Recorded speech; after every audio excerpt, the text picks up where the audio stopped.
मोहतरम सामईन अस्सलाम वालेकुम। बयान किया जाता है कि बनी इसराइल में एक आबिद रहा करता था। इस ज़माने में कोई आबिद इसके जैसा न था। इस वक़्त में 3 भाई थे और इनकी एक बहन थी जो अभी तक कंवारी थी। इसके सिवा इनकी कोई बहन न थी। इत्फाकन इन तीनों भाइयों को कहीं लड़ाई पर जाना पड़ गया।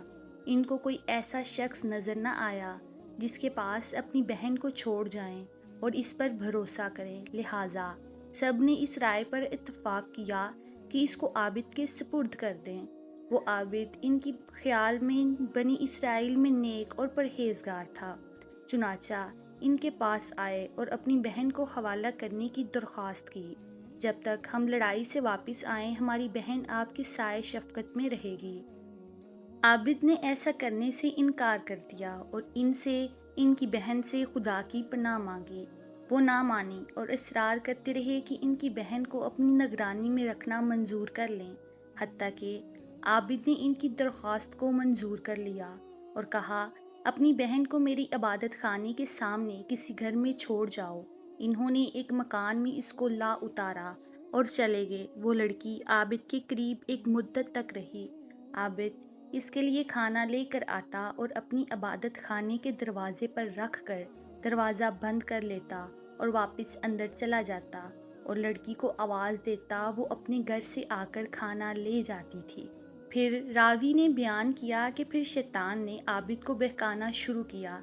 इब्तिदा में इसको खैर की तरगीब देता रहा और लड़की का दिन में इबादत खाने तक आना इस पर गरां जाहिर करता रहा कि कहीं ऐसा न हो ये लड़की दिन में खाना लेने के लिए घर से निकले और कोई शख्स इसको देख न ले।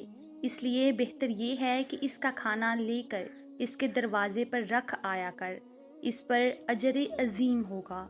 अर्ज़ ये कि आबिद खाना लेकर इसके घर जाने लगा। कुछ मुद्दत बाद शैतान इसके पास आया और इसको तरगीब दी। इस बात पर इसे उभारा कि अगर तू इस लड़की से बातचीत किया करे तो तेरे कलाम से मानूस होगी, क्योंकि इसको तन्हाई से सख्त वहशत होती है। शैतान ने इसका पीछा न छोड़ा हत्ता कि वो आबिद इस लड़की से बातचीत करने लगा।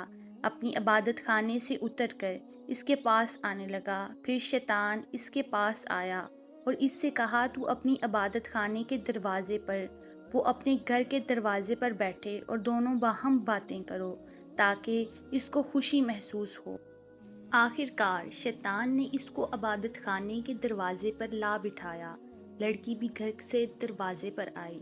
इसी तरह एक ज़माने तक ये हाल रहा। शैतान ने फिर आबिद को कार खैर की तरगीब दी और कहा, बेहतर है खुद लड़की के घर के करीब जाकर बैठे और हम कलामी करें, इसमें ज़्यादा दिलदारी है। आबिद ने ऐसा ही किया। शैतान ने फिर तहसील सवाब की रग़बत दी और कहा, अगर लड़की के दरवाजे से करीब हो जाए तो बेहतर है, ताकि इसको दरवाजे तक आने की भी तकलीफ़ ना उठानी पड़े। आबिद ने यही किया कि अपनी इबादत खाने से लड़की के दरवाजे पर आकर बैठता था और बातें करता था। एक अरसे तक यही कैफियत रही। शैतान ने फिर आबिद को उभारा कि अगर ऐन घर के अंदर जाकर बातें किया करे तो बेहतर है, ताकि इस लड़की को बाहर ना आना पड़े और कोई इसका चेहरा ना देख पाए। गर्ज आबिद ने शेवा इख्तियार किया कि लड़की के घर के अंदर जाकर दिन भर इससे बातें किया करता और रात को अपने इबादत खाने में वापस चला जाता। यहाँ तक कि आबिद ने लड़की के जानों पर हाथ मारा और इसके रुखसार का भरोसा लिया। फिर वो रोज़ बरोज़ लड़की के और करीब होता गया, यहाँ तक कि लड़की ने एक लड़के को जन्म दिया। फिर शैतान आबिद के पास आया और कहने लगा, अब बताओ कि इस लड़की के भाई आ गए और इस बच्चे को देखा तो तुम क्या करोगे? मैं डरता हूँ कि कहीं तुम जलील ना हो जाओ या वो तुम्हें रुसवा ना कर दें, तो बेहतर है तुम इस बच्चे को लो और ज़मीन में गाड़ दो। ये लड़की ज़रूर इस मामले को अपने भाइयों से छुपाएगी, इस खौफ से कि कहीं वो ना जान लें कि तुमने इसके साथ क्या हरकत की। आबिद ने ऐसा ही किया और लड़के को ज़मीन में गाड़ दिया। फिर शैतान ने इससे कहा, क्या तुम्हें इस बात पर यकीन है कि ये लड़की तुम्हारी नशाइस्ता हरकत को अपने भाइयों से पोशीदा रखेगी? हरगिज़ नहीं। तुम اس کو بھی پکڑو اور ذبح کر کے بچے کے ساتھ دفن کر دو۔ غرض اس عابد نے لڑکی کو ذبح کیا اور بچے سمیت گھڑے میں ڈال کر اس پر ایک بھاری پتھر رکھ دیا اور زمین کو برابر کر کے اپنے عبادت خانے میں جا کر عبادت کرنے لگا۔ ایک مدت گزرنے کے بعد لڑکی کے بھائی لڑائی سے واپس آئے اور عابد کے پاس جا کر اپنی بہن کا حال پوچھا۔ عابد نے ان کو اس کے مرنے کی خبر دی، افسوس ظاہر کر کے رونے لگا اور کہا، بڑی نیک عورت تھی، دیکھو یہ اس کی قبر ہے۔ بھائی قبر پر آئے اور اس کے لیے دعائے خیر کی۔ پھر راوی بیان کرتے ہیں کہ جب رات ہوئی وہ اپنی بستروں پر سوئے تو شیطان ان کے خواب میں ایک مسافر آدمی کی صورت میں آیا۔ پہلے بڑے بھائی کے پاس گیا اور اس کی بہن کا حال پوچھا۔